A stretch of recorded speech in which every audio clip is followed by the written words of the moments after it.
Hello, it's that time again. Get up, get off the couch, and tackle your own to-do list. Stay tuned.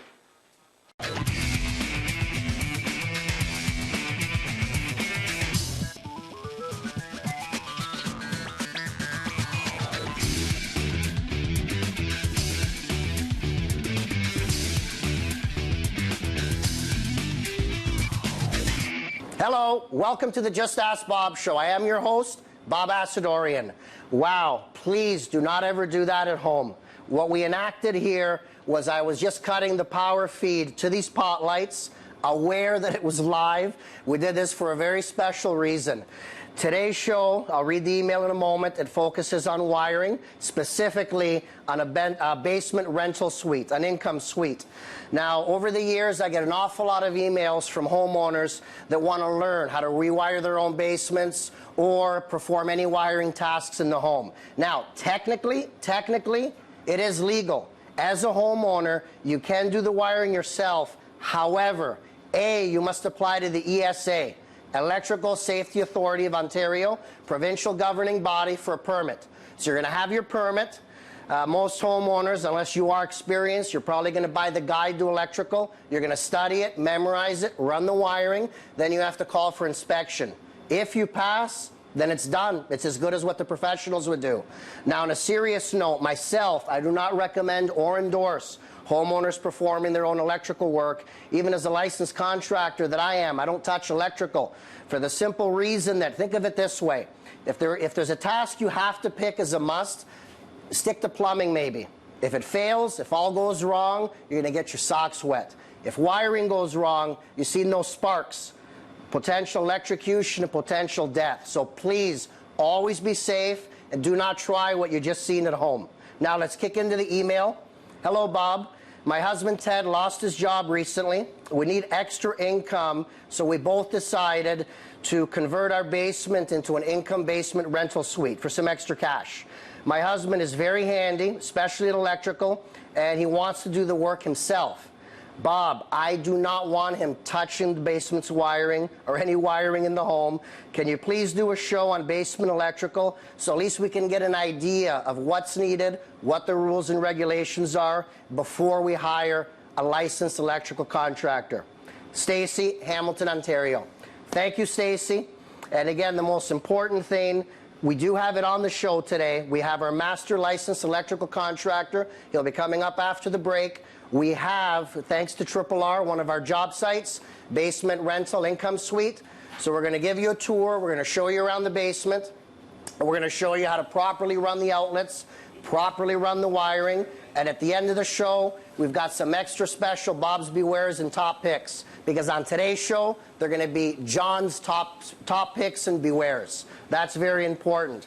Now, if we get into general licensing, most important tool in my tool belt here, this is our license, City of Hamilton Master Building Repair License. Now, if you're going to be doing a basement renovation or remodeling a basement, you need two permits. Number one, you need a building repair permit, a general permit from the City of Hamilton. So that's your permit where you're going to have inspections on items such as the insulation, the drywall, the plumbing.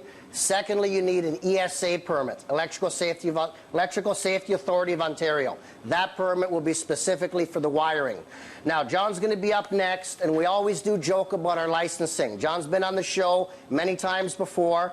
And I always kid with him, my license is bigger than yours. When he's on, we're going to find out, so stay tuned.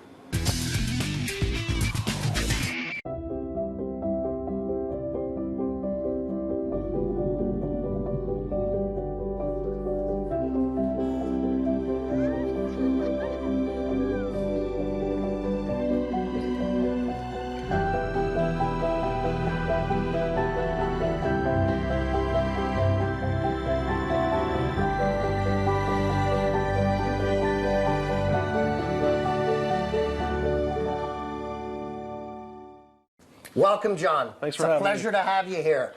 John Tenbrink, our licensed master electrical contractor, the star of today's show, and he's been on past episodes. Again, John, very big warm welcome to the job. Thank you, sir. Now, what we want to take a moment to talk about is licensing. I believe my license is bigger than yours. It's not the size of the license, it's how you use it. Let's see those And licenses. I have more. That's all? Let's see. Oh, so that's your master electrician, that's your licensed electrician, and then I got another one. I don't have the card with me right now. And this one, oh, City of Hamilton only. That's nice. That's cute. I am a proud Hamiltonian. All right, I understand. So it's not really the size of the license, it's the quantity. And you just have what, 3, 4? 4. Okay, tell the viewers what it takes to become a licensed electrical contractor in the province of Ontario. First thing first is you do your 5 years apprenticeship, 3 sessions of school. Then once you write your CFQ, which is a certificate of qualification, you become a licensed electrician. After 3 years of work experience, you can write a test to become a master electrician. Once you become a master electrician, you can get insurance, get certificates, and become an electrical contractor. And then you need someone like me, a general contractor, to get you all the jobs. Well, if you want to eat, you don't just work for Bob. He works for, I'm sure, a great many. Now, we talked about this earlier before the break. Some of the past stories that have been in the media.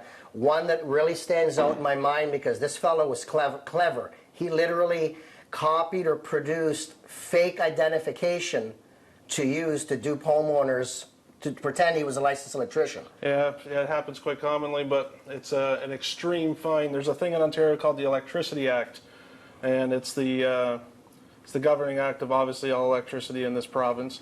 And it's very strict, and there is punishments that are jail time and fines. And so in order to work for somebody, you have to be an electrical contractor. You can't just hire an electrician to come work in your home. He has to be a contractor. So tell us about that. That'll lead into moonlighting. Tell the viewers what it means when an electrician is moonlighting. Well, so moonlighting is basically you hire an electrician who has a job with another company. He comes over on Saturday and you pay him $100 to rough in some pot lights. That is extremely illegal. Why? What can go wrong? Well, because that contractor can't pull an electrical permit. The permit cannot, so that means your work's not going to be inspected, which means if something went wrong and they did an investigation and found that it was done illegally, they could not insure you, you could lose your home. And what if that moonlighting electrician injures himself? He himself is hurt. It's on the responsibility of the homeowner at that point because there's no WSIB coverage on a private job, and Workplace Safety Insurance could be sued. Interesting. What are the qualifications to become involved with the ESA? As I said before, once you become a master or employ a master, I should say that. So you, without being an electrician, can open an electrical business as long as you employ full-time a master electrician. Once you have that, you call the ESA and you set up an account and a licensing program, and once they're satisfied with the conditions, they'll give you an electrical contractor's license. And how can homeowners, again, these are emails, these are questions that come in to me through the years, how can a homeowner find a licensed electrical master contractor? Well, if you go on Kijiji or Google, all electrical contractors by law have to have their license written at the bottom, an ESA account number. And if not, if you can go on the ESA website, which I think it's esasafe.com, every licensed electrical contractor is listed on that website. Terrific, terrific. We'll make sure we'll have that information up on the screen for the viewers.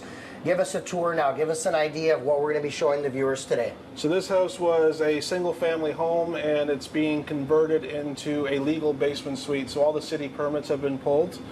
So now this is a conversion. So it's quite the job.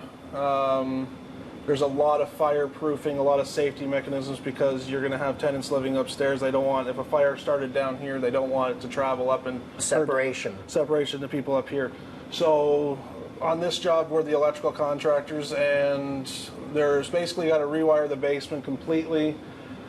We have some old pot lights here that we're going to show you later that are not safe, and it wrecks the fire separation between the two units.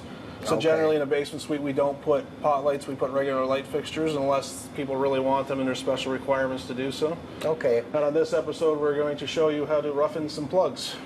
Now the viewer Stacy, in her email, she didn't want her husband to rewire the basement for the income rental suite, so they're going to have to make a decision between themselves. I explained, but I'd like you to take off with this now. I explained how technically, legally, a homeowner can perform wiring in their homes.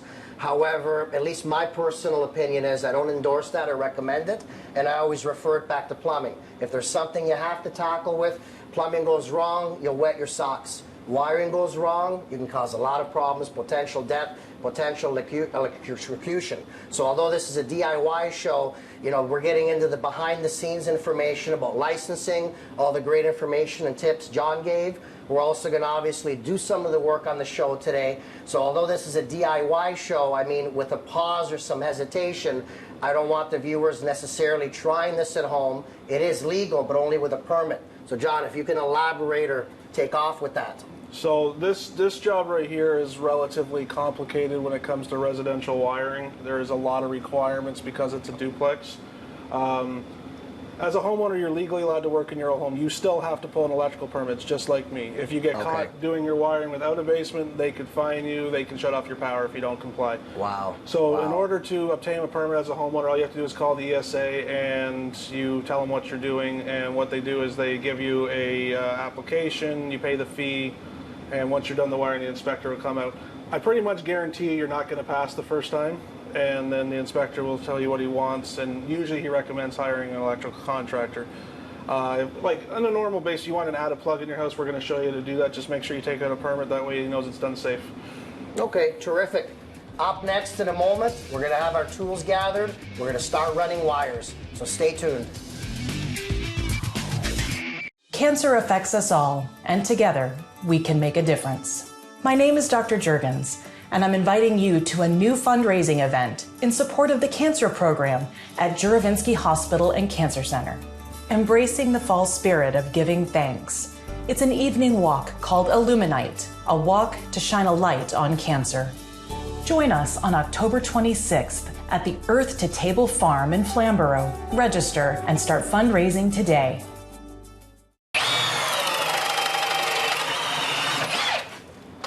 Welcome back to our electrical show. John, let's take a moment, explain to the viewers what exactly you're doing now so they can understand at home. Okay, this is the living room in the basement suite. Okay. And basically we're going to be roughing in the outlets along the room. You need one maximum 12 feet from plug to plug because cords are typically 6 feet long. Okay. I don't usually do it that way. That's minimum code. I usually go about every 8 feet. That way there's plenty of outlets. What we've done so far is we've drilled the holes. When you're on an outside wall, you want to have the hole at least in the center towards the back. That way when a drywall screw goes through, it doesn't pinch the wire.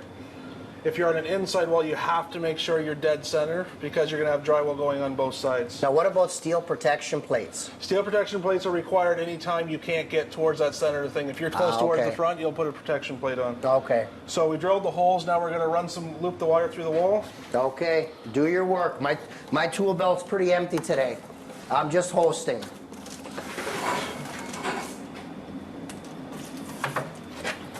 You gotta be careful because when you pull Romex, it kind of tends to twist, so you want to keep it as straight as possible. John, like always, you make it look effortless, absolutely effortless.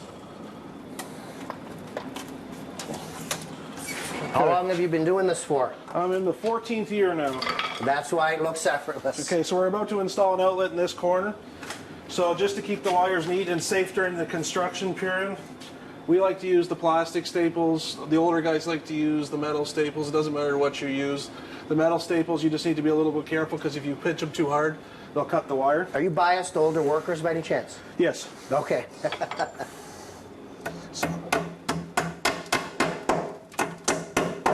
So now this wire's been run and we're ready to install the box. So we're going to install this switch box right here.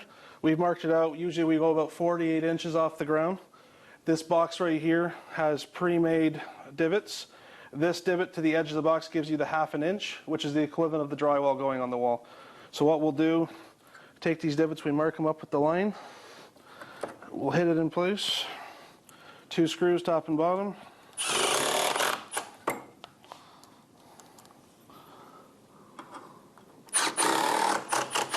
That box is good and mounted. So now what we're going to do, we're going to show you how to tie in these boxes. I got to be honest, this is one of my biggest pet peeves with amateur wiring. So what we're going to do is we got lots of wire here. What we do is we make a handmade loop like that, and we tie it and we leave this loop in place. That's called a service loop. And what that does is if something ever happened inside this box where the wire got cut, we would be able to pull more wire down without having to cut a hole in the wall. So what we do is, sorry, just gonna grab my X-Acto knife. The secret to this wire is it's flat. In between here is the ground wire. This is the black, this is the white. So what you do is you take a sharp X-Acto knife and you pierce right between the two wires and pull nice and smooth.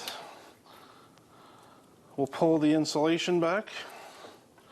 My trick is I just do a light score right there, light score on the back, and pull off. In order to tie this, so now what we're going to do is there's two knockouts on the top of the box. We will put this flat and nicely, neatly in. What you want is about 1/4 inch of this white insulation inside the box. And you'll see this little dimple, and that's perfect. Take your drill. If you're not comfortable with drills, I recommend using a screwdriver, because if you do it too hard, you will hurt the wire. I've just done the slots. So there's a clamp inside. We just tighten it down so it's snug. And now when you pull, it's nice and in there. The important thing now is the most important wire in the entire wiring system is this bare one called the ground wire or the bond wire. What this does is it transfers the same ground from the earth through every wire and then grounds this metal box. If you didn't ground this metal box and there was a fray in this black wire and it touched the box and you happen to be grounded, all the electricity would go through you. So you take the green wire in the back of the box, you tuck it against, and you want to be turning clockwise against it, and now you're done. Now this box is secured, grounded, and safe, and then we go on to the next box. This is a rough-in. We typically don't do this, but we're going to show you how to put on a receptacle for TV show purposes. Usually you'd wait till after drywall and you get the painting done and we come put all the plugs, switches, and lights in, but for this we're going to show you how to install a receptacle. So you want to make sure, a lot of people leave the wires way too short. Usually I take my pinky to my thumb, and that's how much wire I want hanging out of the box. So we cut the scraps off. Now there's two ways to deal with the receptacle. There's the proper way and there's the lazy way. So as you can tell in the back, it has holes and then it has screws. These are called quick clips, and basically what you do is you strip the wire and you push it in the back, and it's based on pressure. This is called a make work project, and we made a lot of money off fixing that. The proper way we're going to do it is we're going to strip them. We're going to curl them. So you get a nice curl like that. And then we're going to wrap around the screws clockwise, very important. Now you'll notice on this receptacle there's two sets of screws. One is for one wire, one is for the other, so that means it feeds something else. So the wire coming in would feed this receptacle, and the wire going out would feed the next receptacle. The silver side is your neutral, green screw is your ground, brass side is your hot wire, black wire. I usually just, because of OCD, I have a habit of doing the same thing. So we start with the ground. As you can tell, it wraps around the screw. I take my drill, use a screwdriver if you're not comfortable with the drill, and it's just nice and snug. We'll take the white wire, and we'll put it on the silver screw. Tighten it down, not over tight but not loose. You'll notice we have an extra screw because we only have one set of wires, very important. Screw that down, that way it doesn't hit the box. Last wire is your live wire. Hooked in, screw down, screw in the extra wire. This is the basic form. As you can tell on the side of the receptacle, it's in there nice and tight. It won't fall off. The screws are down so it doesn't hit your box, because if this screw comes in contact with the box, it'll trip the breaker. And basically at that point, when the drywall's on, we fold them into the box, fold them up for the extra wire, and then tuck the wires in the back, and we screw them down. That's basically how easy it is to install a receptacle. We're going to go to break now, and when we come back, we're going to give you a tour of the whole job site. The Hamilton Bulldogs are stepping up and speaking out on ending violence against women. As a father, a coach, and former NHL player, I ask you to be more than a bystander. Welcome back to our electrical show. I want to take a moment to talk about a serious topic, which is fire protection. This is in the media, and rightly so. It's always being discussed. However, some time ago, in past media, and even recently, there was an issue where there was loss of life, and a property owner was fined a lot of money for not working, non-functioning smoke detectors, and in some cases, the complete absence of smoke detectors. John, if you want to give us an idea, your thoughts on that? So these duplexes, which we call them, basement suites, require extensive fire protection. Each bedroom on the main floor and basement will require a smoke detector. Each common space will require a smoke detector. Even the furnace room will require a smoke detector. We even install one inside the furnace, just to make sure this is as safe as possible. If there was smoke somewhere in the house and it was sucking through the cold air return, it would shut down the furnace so it doesn't spread the smoke. And this is a serious issue. This is one of the costly items on this job. These things aren't cheap. These also have built-in strobe lights, so if you have hard of hearing or people that don't wake up easy in the night, these bright flash intense light to make sure people get out. This is very well thought out. They're for the hearing impaired. They're interconnected. They can even shut off the furnace. The important thing is that it interconnects between the two floors. That way, if there's a raging inferno going on downstairs, the upstairs people will know to get out. Okay, let's use another example now. 60, 80-year-old, solid double bricked Hamilton home, old school, nothing's connected, nothing's interconnected. Is there anything wrong when the homeowner simply runs out to the big box store, spends $19.99 on sale, picks up a regular 9-volt battery operated smoke detector and just screws it into the ceiling? If you are just a single home, you're an elderly person, you live by yourself, you have no tenants, you have no people with me, the minimum Ontario building code is one working smoke detector. It can be just battery operated. I don't recommend it because batteries die. And but only one in the entire home, or is it one per floor? One per floor. They're also nowadays, in the last 5 years, has to have a working carbon monoxide detector on the floor. And I'm going to go off on a little rant here. People have, like these, for example, have built-in carbon monoxide detectors, and they go in the ceiling. If you have carbon monoxide from in the ceiling of your basement, all the tenants downstairs were dead hours ago. Carbon monoxide is a low rising gas, so it starts at the bottom and rises up. It's important that you buy a plug-in carbon monoxide detector and have it in an outlet as well as these. Do you find this a big issue in triplexes, duplexes, more on the business side of renting homes than on the residential where you live in it? I'll be honest with you, I work with a lot of investors that just want to get the places filled and make money and aren't worried about the safety, and it ends up biting them in the butt, and it can be a liability nightmare. So that's why these duplexes are not a cheap project. I'm not going to lie, they are, but they're made to be safe and strong. Well, I don't believe any dollar figure can be attached to one's safety or one's life. There's a reason why the codes keep getting updated and changed. That's correct. Now, speaking of changes, how on earth do you change the service or split up the service? We're going to go outside and go check the meter. Water and gas is very difficult to split, so usually they just come to an agreement about a percentage. Okay. But we'll go outside and I'll show you what we do with the hydro. Terrific. This is your typical Hamilton hydro service. This is 100 amps. This city is typical to have 60 amp services, 100 amp services, 200 amp services. 60, we've tried to replace them all because they're no longer adequate and the insurance doesn't like them.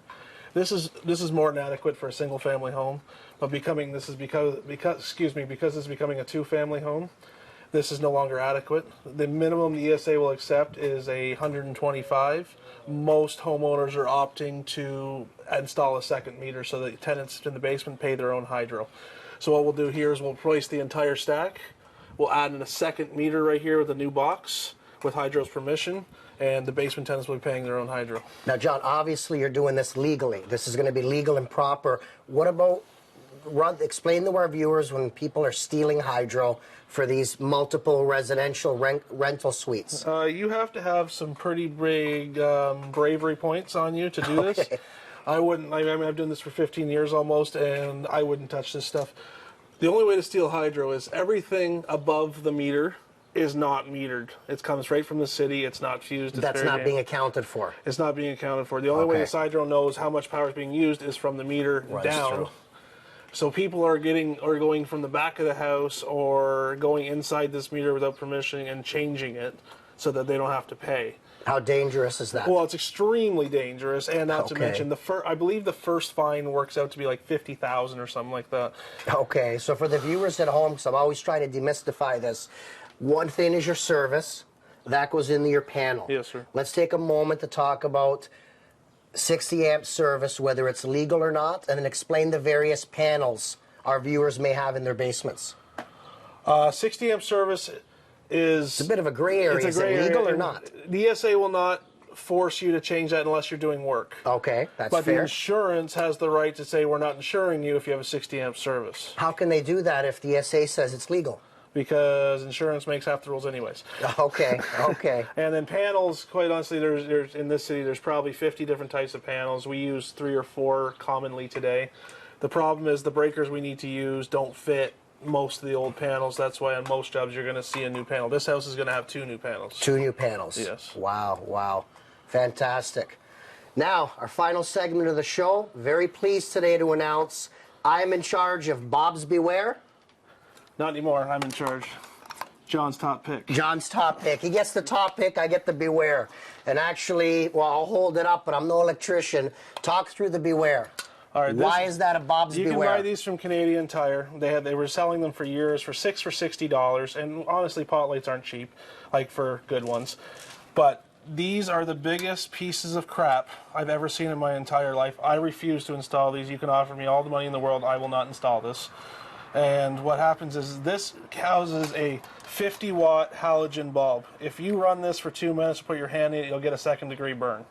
And this is just producing heat in your house. It's a flimsy metal can. All it holds up on your drywall is this cheap metal clip right here. It's garbage.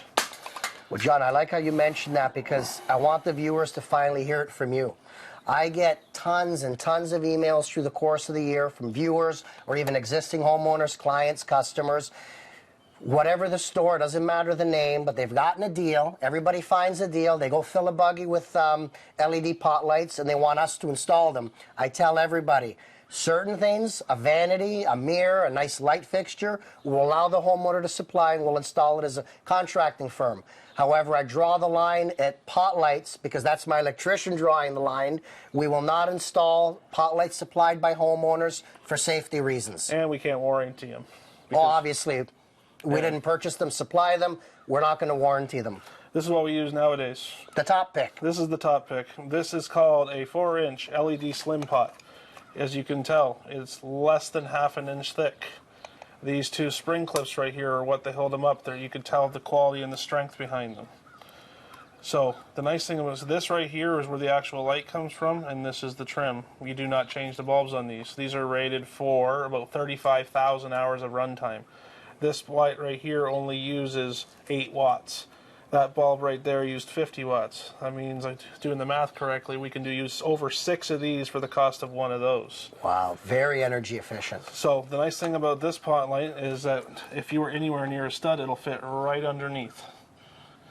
This is what you call the wiring box. This connects to this, and we run our house wire into this. So all these do is slip in the hole, and we connect these together. This slips up.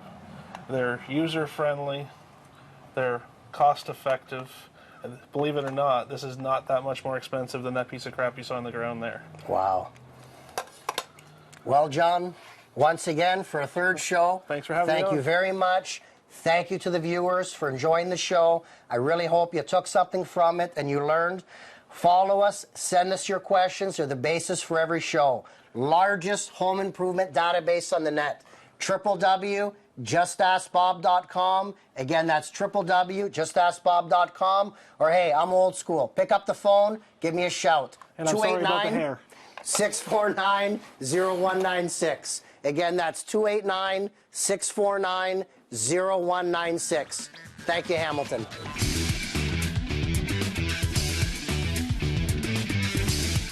All right.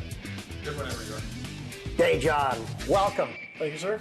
Welcome to our master licensed electrical contractor. Star of today. Making